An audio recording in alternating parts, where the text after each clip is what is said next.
നമസ്കാരം. ആശ്രവാസ്തുവിലേക്ക് സ്വാഗതം. പുതുവർഷം 2025 മിഥുനൻ രാശിക്കാരുടെ സമ്പൂർണ്ണ വർഷഫലമാണ് ഞാനിവിടെ പറയാൻ പോകുന്നത്. മകയിരമര, തിരുവാതിര, പുണർതം മുക്കാൽ എന്നീ നക്ഷത്രങ്ങൾ ചേർന്നതാണ് മിഥുനൻ രാശി. 2025 മിഥുനൻ രാശിക്കാർക്ക് 2024 ലഭിച്ച ഫലങ്ങളെക്കാൾ വളരെ മെച്ചമായ ഗുണഫലങ്ങളായിരിക്കും ലഭിക്കുക. 2025 മെയ് 14 വരെ ഗുരു മിഥുനൻ രാശിക്കാരുടെ 12ാം ഭാവത്തിലാണ് സ്ഥിതി ചെയ്യുന്നത്. നഷ്ടത്തിൻ്റെയും നാശത്തിൻ്റെയും ഭാവമാണ് 12ാം ഭാവം.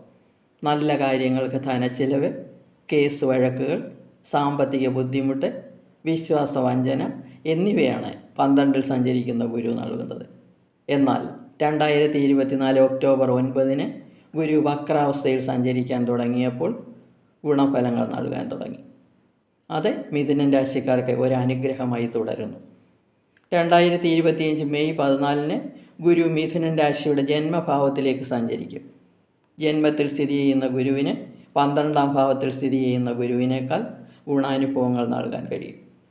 ദൈവാധീനം വർദ്ധിക്കും. വിചാരിക്കുന്ന കാര്യങ്ങളെല്ലാം നടക്കും. പക്ഷെ കുറച്ച് താമസം ഉണ്ടാകുമെന്നേ ഉള്ളൂ.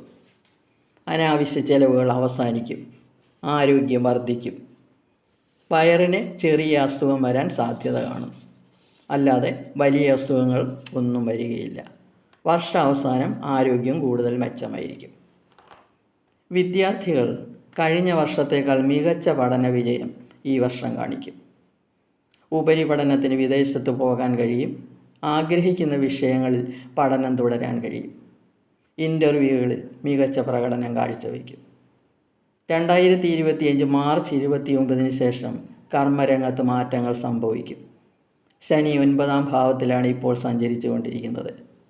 പിതൃക്ലേശവും, നല്ല കാര്യങ്ങൾ ചെയ്യുമ്പോൾ തടസ്സവും, ധനഹാനിയും, ശത്രുക്കളുടെ ശല്യവും, സന്താന ദുഃഖവുമാണ് ഇപ്പോൾ ശനി നൽകിക്കൊണ്ടിരിക്കുന്നത്. മാർച്ച് 29 ശനി കർമ്മഭാവത്തിൽ സഞ്ചരിക്കുമ്പോൾ കർമ്മപുഷ്ടി ഉണ്ടാകും.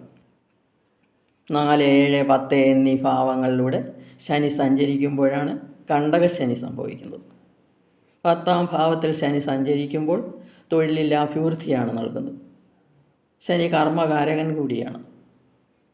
കണ്ടകശനിയുടെ സമയമായതുകൊണ്ട് തൊഴിൽ രംഗത്ത് കഠിനാധ്വാനം ചെയ്യേണ്ടി വരും. അതിന് നല്ല ഫലങ്ങൾ ലഭിക്കുകയും ചെയ്യും.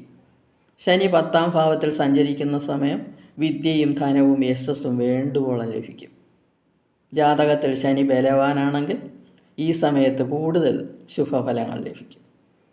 ഈ സമയത്ത് ജോലിയിൽ യാതൊരു ക്രമക്കേടുകളും ചെയ്യാൻ പാടില്ല. ശ്രദ്ധിക്കണം, അത് ദോഷഫലം ചെയ്യും. അധികാരപ്പെട്ട പദവികളിൽ ജോലി ചെയ്യാൻ കഴിയും. പക്ഷേ ഉത്തരവാദിത്തങ്ങൾ കൂടും. ഉദ്യോഗാർത്ഥികൾ കഠിനാധ്വാനം ചെയ്താൽ നല്ല ജോലികൾ ലഭിക്കും. ബിസിനസ്സുകാർക്ക് ധാരാളം അവസരങ്ങൾ ലഭിക്കും. മുടങ്ങിക്കിടന്ന ബിസിനസ്സുകൾ പുനരാരംഭിക്കാൻ കഴിയും. റിയൽ എസ്റ്റേറ്റുകാർക്ക് മെച്ചമായ സമയമാണ്. വരുമാനം കൂടും. കടങ്ങൾ വീട്ടാൻ കഴിയും. വർഷാവസാനത്തിൽ പണം ധാരാളം കയ്യിൽ വരാൻ അവസരമുണ്ടാകും. പൊതുവെ വർഷത്തിൻ്റെ 2ാം പകുതിയാണ് കൂടുതൽ അനുകൂലം.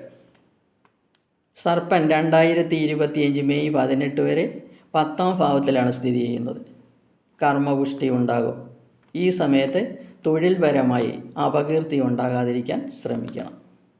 മെയ് 18 ശേഷം 9ാം ഭാവത്തിലേക്ക് രാഹു സഞ്ചരിക്കുന്നു. 9ാം ഭാവം രാഹുവിന് പ്രതികൂല ഭാവമാണ്.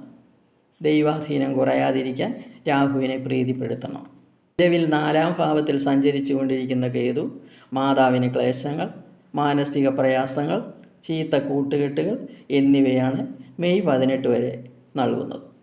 അതിനുശേഷം കേതു 3ാം ഭാവത്തിലേക്ക് സഞ്ചരിക്കും. പരാക്രമത്തിൻ്റെയും ആത്മവിശ്വാസത്തിൻ്റെയും ഭാവമായ 3ാം ഭാവം കേതുവിന് അനുകൂല ഭാവമാണ്. കേതു അവിടെ നിന്ന് 1.5 വർഷം സുഖവും ധനവും സന്തോഷവും നൽകും.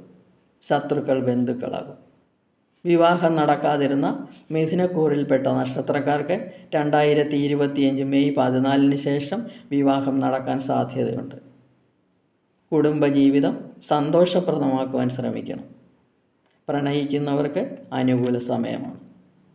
മെയ് മാസത്തിന് ശേഷം സാമ്പത്തികം വർദ്ധിക്കും. അങ്ങനെ മിഥുനൻ രാശിക്കാർക്ക് 2025 നല്ല ഫലങ്ങളായിരിക്കും കൂടുതലായി ലഭിക്കുക. ഗുരുവും ശനിയും നല്ല ഫലങ്ങൾ തരും. കേതുവും അനുകൂലനാണ്. രാഹു മാത്രമേ പ്രതികൂലത നൽകുന്നുള്ളൂ. ദോഷശാന്തിക്ക് വേണ്ടി ശാസ്താവിന് ശനിയാഴ്ച തോറും നീരാഞ്ജനം നടത്തണം. രാഹുവിനെ പ്രീതിപ്പെടുത്താൻ നവഗ്രഹ ക്ഷേത്രത്തിൽ രാഹുവിനെ അർച്ചന നടത്തുക. വിഷ്ണു ക്ഷേത്രത്തിൽ വ്യാഴാഴ്ച തോറും പാൽപായസവും നടത്തുന്നത് ഉത്തമമാണ്.